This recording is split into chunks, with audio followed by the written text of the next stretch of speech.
Mula sa tanggapan ng National Bureau of Investigation o NBI sa Pasay, nakadakdang ilipat si dating Negros Oriental 3rd District Representative Arnie Teves sa New Bilibid Prison sa Muntinlupa ngayong umaga. May unang balita live si James Agustin. James!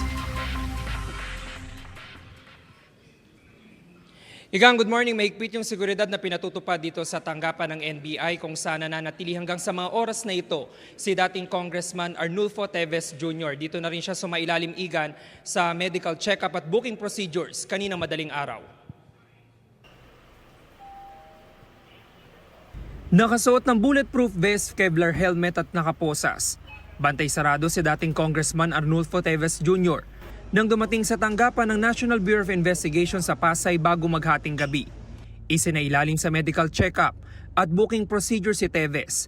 Kinuha ang kanyang fingerprints at kinuhanan din siya ng mugshot para sa mga kasong 10 counts ng murder, 12 counts ng frustrated murder at 4 counts ng attempted murder.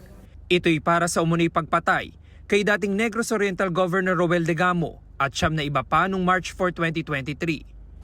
Dumating sa tanggapan ng NBI ang legal counsel ni Teves sa si Attorney Ferdinand Topacio. Kasama niya ang nanay ni Teves. Pinayagan silang makita ng personal at makausap si Teves. Tumagal ng 1.5 oras ang pagbisita ni Attorney Topacio. He is in high spirits. He is confident because he is truly innocent, and alam po niya na when we go through the process, he believes that he will be exonerated. Sabi ni Topacio, naging madamdami ng pagkikita ng mag-ina na ngayon lang ulit nangyari matapos ang halos 2 taon. Motherly things tungkol sa family, kung kamusta na siya. Siya po ay nadalhan naman ng medication ng kanyang ina, a change of clothes, isang unan. So, nakakatuwa nga hanggang ngayon. At his age ay talagang alagang-alaga pa siya ng kanyang nanay. Wala naman daw iniinda si Teves at nasa maayos siyang kalagayan. Okay naman po, nabigyan siya ng kaukulang pansin naman ng doktor ng NBI, at nandun din po yung kanyang pamangkin na doktor din po na kasama ni Mami Bubot. Sa tanggapan ng NBI, nagpalipas sa magdamag si Teves. Nakatakda siyang ilipat ngayong umaga sa detention facility ng NBI sa New Bilibid Prison sa Muntinlupa.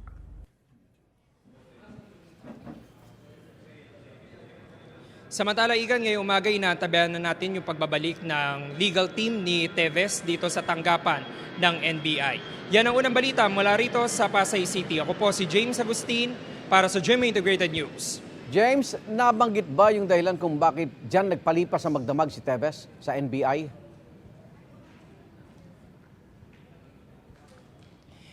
Igan, sa paipag-ugnayan natin kay NBI Director Santiago, sinabi niya sa ating kagabi no binabati lahat ng media dito sa lobby ng tanggapan ng NBI na sila na mismo yung nagdesisyon na dito na muna magpalipas sa magdamag dahil nga late na rin natapos yung booking procedure nitong si Teves. Pero doon sa panayam natin kay Attorney Topacio, sinasabi niya for humanitarian reason na rin dahil ilang oras din naman yung naging biyahe nitong si Teves mula sa Timor-Leste pabalik dito sa Pilipinas. Igan. Yung kanya bang nanay nandiyan pa, James? Yan yung inaalam pa natin mula sa NBI dahil ang nakita lamang natin kaninang bago mag-2 ng madaling araw na lumabas mula dito sa tanggapan ng NBI ay si Attorney Topacio. Pero yung nanay niya ay hindi pa natin namamataan na lumalabas mula dito sa NBI. At anong oras si babiyahe si Teves papuntang Bilibid? Inaasahan ni Igan na maibabiyahe itong si Teves na patungo sa Muntinlupa pagkatapos siguro na isasagawang press briefing ng NBI mamayang 9:00 ng umaga. Igan? Maraming salamat, James Agustin. Igan, mauna ka sa mga balita, mag-subscribe na sa GMA Integrated News sa YouTube para sa iba't ibang ulat sa ating bansa.